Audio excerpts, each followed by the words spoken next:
Opya, magandang tanghali. So nandito ako ngayon sa may Talungan Farm. So ito po, ngayon ay Miyerkules. Dapat sa Biyernes pa ako mang-harvest, pero sa tingin ko makakapag-harvest ulit ako bukas, Huwebes. Kasi pag sa Biyernes pa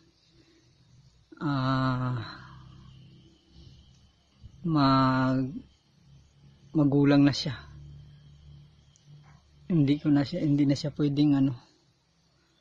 So bukas mag-harvest ako ng kakaunti. Kukunin ko yung mga ganito na. So hindi aabot sa Biyernes. So ito po ang bunga, oh. Sobrang dami po. Biyaya ng Panginoon.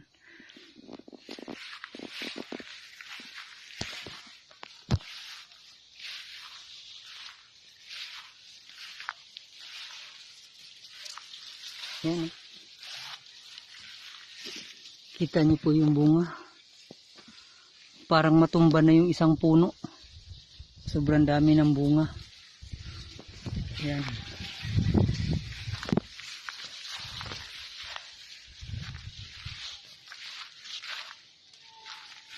Tingnan nyo to, guys. Sumayad na siya sa lupa. Kasi dalawa sila, sobrang lalaki, sumayad na sa lupa. Pero dapat nakaganyan yan. Nasa ibabaw siya. Dahil sobrang bigat niya, sumayad na siya sa lupa. Ito yung lupa, oh. Yan, ganun kalalaki. Ang variety nito is Calixto.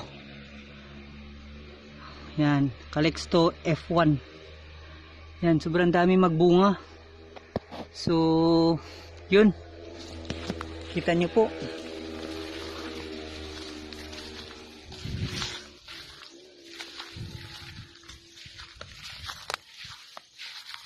Yan.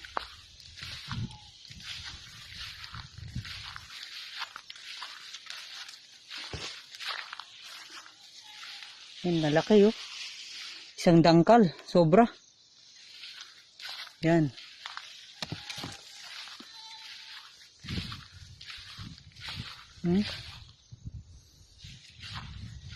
So yun, sobrang daming bunga, oh.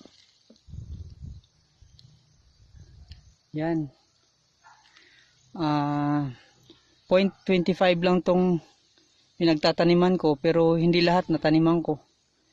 So bali nasa 700 lang to kapuno.